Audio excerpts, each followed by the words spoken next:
ছোট্ট বন্ধুরা, আজকের গল্প দ্য অ্যাডভেঞ্চার অফ স্পার্কি। এক সময় রঙিন ফুলে ভরা এক ঘন প্রাণবন্ত জঙ্গলে স্পার্কি নামে একটি সাহসী ছোট কাঠবিড়ালি বাস করত। স্পার্কি অন্যান্য কাঠবিড়ালির মতো ছিল না। তার একটা সুপার পাওয়ার ছিল, যেটা সে সবার থেকে লুকিয়ে রেখেছিল। স্পার্কির এক অদ্ভুত ক্ষমতা ছিল। সে জঙ্গলে সবচেয়ে ছোট প্রাণী পিঁপড়ে থেকে শুরু করে বড় হাতির সাথেও কথা বলতে পারত। জঙ্গলের সমস্ত প্রাণীর সাথে কথা বলার তার এক অবিশ্বাস্য ক্ষমতা ছিল। কিন্তু স্পার্কি তার ক্ষমতা অন্য প্রাণীদের থেকে লুকিয়ে রেখেছিল, কারণ সে তাদের ভয় দেখাতে চায়নি। এক রৌদ্রোজ্জ্বল সকালে স্পার্কি বনের ভেতর খাবার খুঁজে বেড়াচ্ছিল। হঠাৎ সে বনের ভেতর থেকে একটা ক্ষীণ কান্না শুনতে পেল।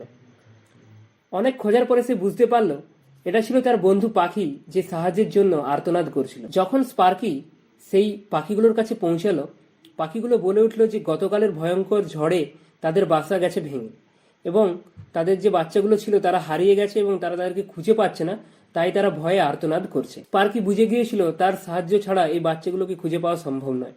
তাই সে তার সুপার পাওয়ার এখানে ব্যবহার করলো এবং সে জঙ্গলের সমস্ত প্রাণীদেরকে ডাক দিল এবং একই জায়গায় এসে জঙ্গলের জমায়েত করলো।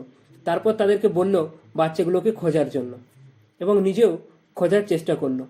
স্পার্কি জঙ্গলের সমস্ত প্রাণীকে নেতৃত্ব দিচ্ছিল যাতে তারা খুব সহজেই বাচ্চাগুলোকে খুঁজে পেয়ে যায়। এইভাবে তাদের অনুসন্ধান চলছিল।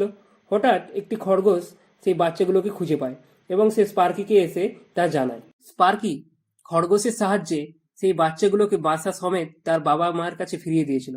এতে তার বাবা মা খুবই আনন্দিত হয়েছিল এবং আনন্দে কিচিরমিচির করে উঠেছিল।